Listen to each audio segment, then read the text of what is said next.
আমি খুব যত্ন করে এটা রাইখা দিছিলাম, অনেকক্ষণ ধরে তোমার জন্য অপেক্ষা করতেছি। এটা নিয়ে আমার দায় মুক্ত করো। কি কইলা তুমি? এই আংটি ফিরাই দিয়া তুমি দায় মুক্ত হবা? আসলে হতে পারবে তো জুই? আমি তো তোমার কথা মতোই তোমার আংটিটা পরাই গেছিলাম না? বিদেশে থাকা অবস্থায় দিনে রাইতে সমানে আমি তোমার নিয়ে স্বপ্ন দেখতাম। সেই তুমি আমাদের স্যার আরেকজনের বিয়ে করে ফেলাইলা জুই। কেমনে পারলো? সারা গ্রামের মানুষের সামনে তুমি আমাদের স্যার কাছে জোকার বানায় ছেড়ে দিলা কেন? তোমার কি মনে হয় তোমার জন্য অপেক্ষা করি নাই? তোমার হয়ে থাকতে চাই নাই? আংটি পরে রেখে গেছো, বিয়া তো আর করে রেখে যাও নাই। 3 বছরের কথা কে আইলে 7 বছর পর এতগুলা দিন আমার কেমনে কাটছে তুমি একবার আমার খোঁজ নিয়ে দেখছো? একবার আমার কথা ভাবছো? তোমার তো দিন ভালোই কাটতেছিল, আমি তো নিয়মিত তোমার খোঁজ খবর নিছিলাম। ভালোই আছিলাম না? যদি খোঁজ খবর রাখতাই তাইলে জানতে পারতাম আমি কেমন ভালো আছিলাম। গ্রামের সব দুষ্টু পোলাপান আমার পেছনে ঘোরা শুরু করছে, আমার বিরক্ত করা শুরু করছিল। প্রথমে বাইরে বিরক্ত করতো, এরপর আমার বাসায় যে আমার বিরক্ত করতো।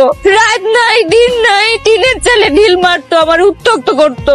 গ্রামের মেম্বার মুরব্বী হাগুলা বইতা বিচার দিতা, সালিশ বইতা, লাভ নাই। দিছিল তো আব্বাই, ওনারা তো উল্টে কয় মেয়ে মানুষ মানে ঘরের খুঁটি বানায় রেখা কি লাভ, বিয়া দিয়া দেন।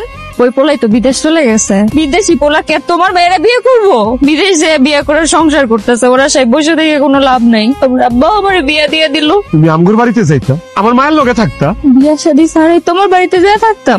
এত সোজা? তাইলে আমার নামে কি বদনাম হইতো তুমি ভাবতে পারতেছো? তোমার বাড়িতে বিয়ার সমতুল্য একটা বড় ভাই আছে, তারপরেও তো আমার আব্বাই গেছিল তোমাকে বাড়ি। তোমাকে অনেক টাকা পয়সা হয়েছে না, টাকার গরম। তোমার বড় ভাই হয়েছে গুন্ডা, আমার বাপরে অসম্মান করে বাড়ি থেকে দাঁড়াই দিছে। আমি আমার বাপরে বাঁচানোর জন্য বিয়ে করছি। এই সব কথা তুমি আমার একটাবার কইতে পারলে না জুই? যোগাযোগ কেমনে করবো তোমার লগে? যোগাযোগ করতে তো চাইছিলাম, কিন্তু আমার তো কোনো উপায় ছিল না।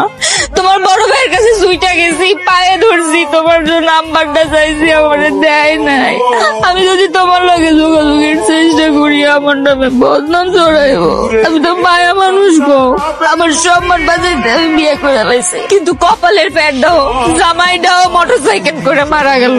আবার একা হয়ে গেলাম আমি। এই কষ্টগুলো আমি এতদিন বুকের মধ্যে চাপা দিয়ে ঘুরে বেড়াইতেছে। অনেকদিন পর তোমারে কইতে পারে আমার শান্তি লাগতেছে, একটু হালকা লাগতেছে। তুমি যদি খেলে আমার একটাবার কইতা, আর আমি সব ছাইরা ফিরে দেশে তুই লাইতাম। সব আমার কপালের দোষ, কারো কোনো দোষ নাই। ছোটবেলায় মারে হারাইছি, এরপর ভালোবাসার মানুষদের হারাইলাম, তারপর ভাবলাম বিয়া হয়ে গেছে, মন দিয়ে সংসারটা করি। এইসব কথা তোমার শুনে লাভ নাই। তোমার লগে আমি কথা কইতে পারতেছি না, আমার দম বন্ধ হয়ে আসতেছে। আমি বেশিক্ষণ এনে থাকতে পারবো না। গ্রামের ময় মুরব্বীরা দেখলে আমার নামে বদনাম করবো। এমনিতেই মায়া মানুষ, তার উপর আবার বিধবা মায়া মানুষ, আমার সবকিছুতেই দোষ।